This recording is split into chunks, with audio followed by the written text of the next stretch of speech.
Hi everyone, Paul Morbid here, Morbid Team Entertainment and Bolex Repair Philippines. I want to show you how to build an extremely small and versatile boom mic. I'm making experimental horror films, and when I'm traveling, I like to be able to move around and commute as lightly as possible. So I had to come up with a really good idea for a directional or unidirectional boom mic, and I found one for very cheaply. I'm using the Sony TCS 60, the Walkmans or Walkman styles, and I'll show you why I prefer this and these Walkmans more. And let's get into this mic.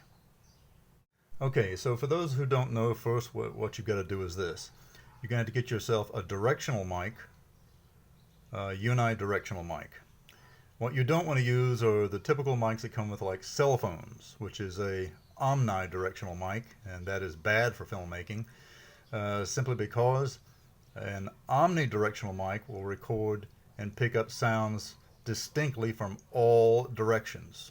So if you make a film with an omnidirectional mic, then every sound, the bus going up and down the street, people talking in the background, birds, people talking in the background, whatever it may be, and it can overpower what you're filming. Okay, I'm using, like many of us, a Bolex vintage movie camera, so the one I'm using is a wind-up Bolex. It's silent, so I'm creating mostly sound effects and music. Okay, but still, when I'm creating sound effects, they come from generally outside. All right, so here I have a unidirectional mic, and I'm going to show you what that looks like. So we're going to pull this windsock off, and there you go. All right, so you can see it's pointed in one direction, and there's nothing on the sides. Okay, so I'm going to stick that back on there, and we will proceed.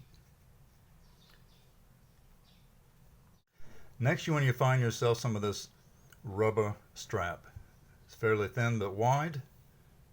All right, and you want to cut yourself off a small square with a pair of scissors, and I have done so already in this size right here, just like so. All right, so after you've done that, what you want to do is here at the contact of your mic right there,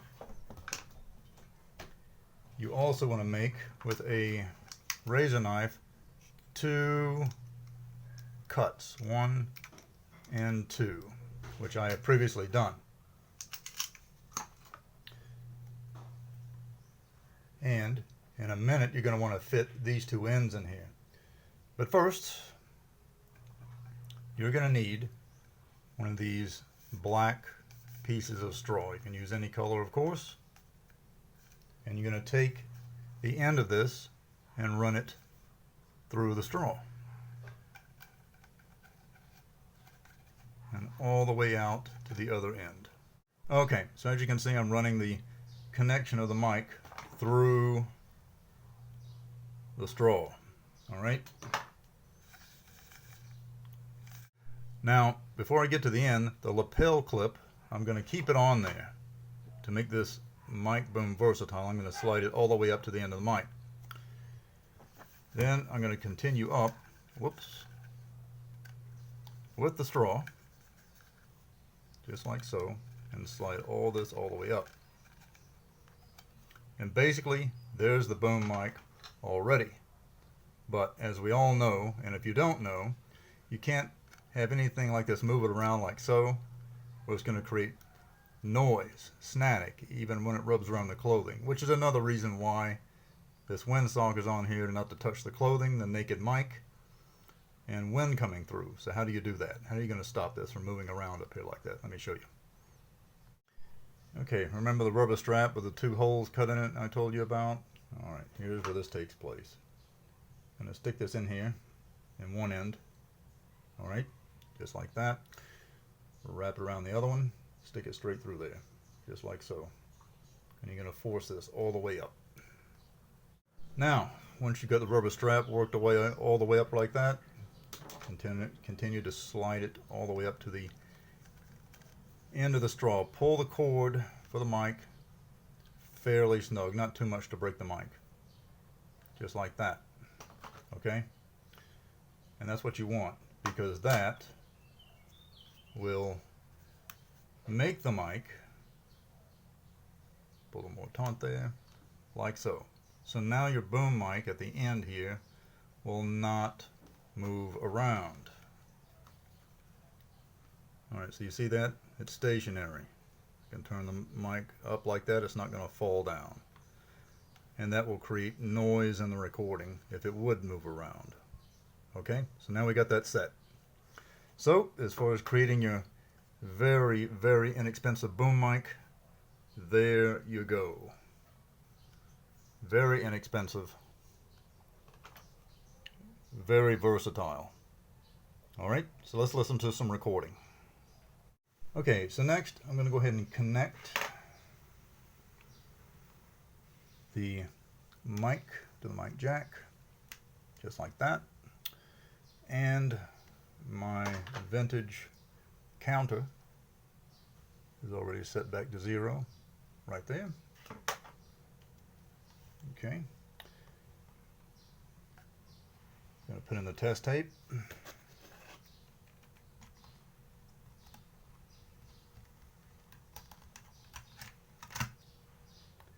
And I'm going to go ahead and then press record and play. And we're going to do a test.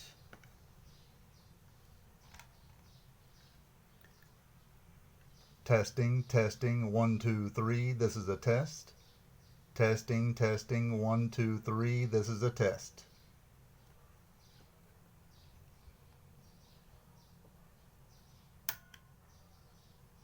Stop. Rewind. Stop. And let's hear playback.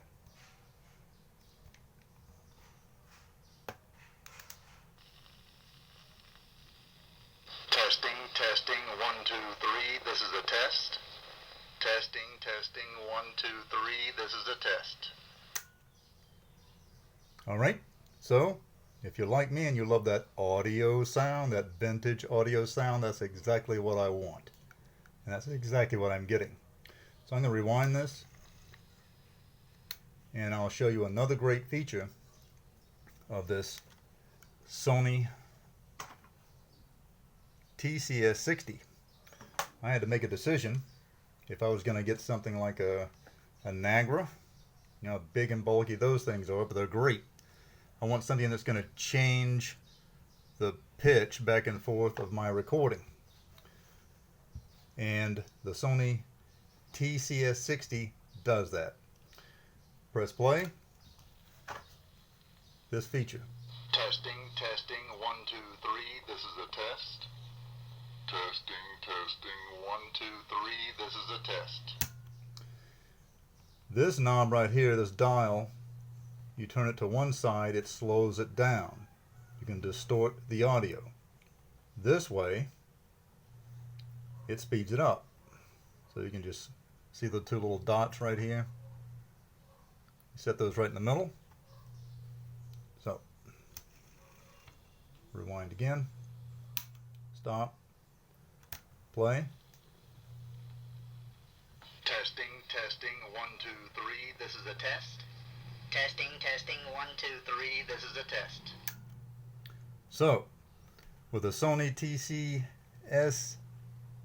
TCS60, I've saved myself, for experimental filmmaking, low budget filmmaking, thousands of dollars.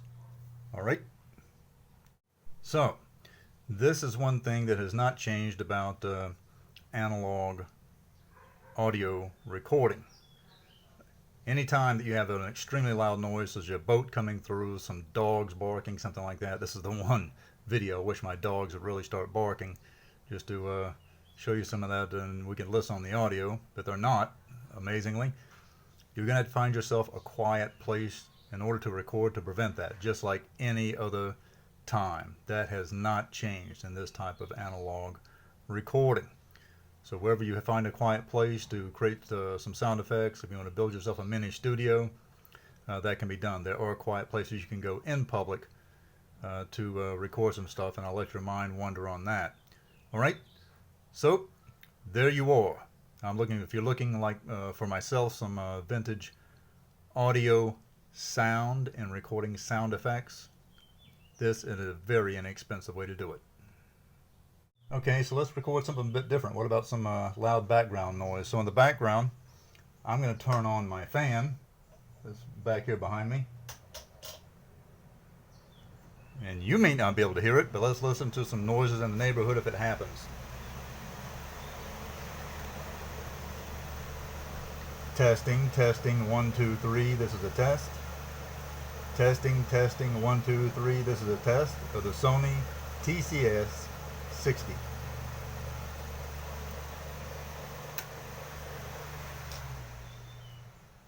And turn that annoying loud fan off. So, I'm going to rewind this.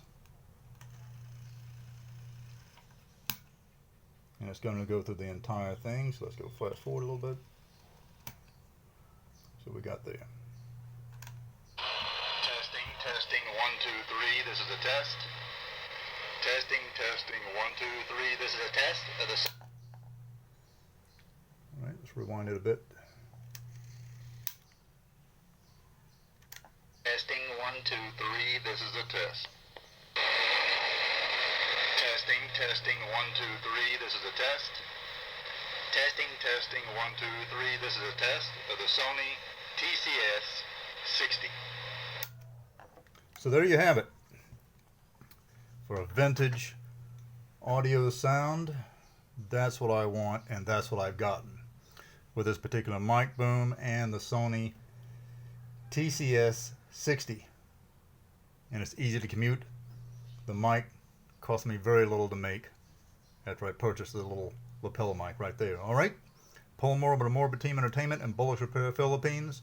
Do contact me at the usual social media outlets on the screen, and do subscribe. All right, until next time, see ya.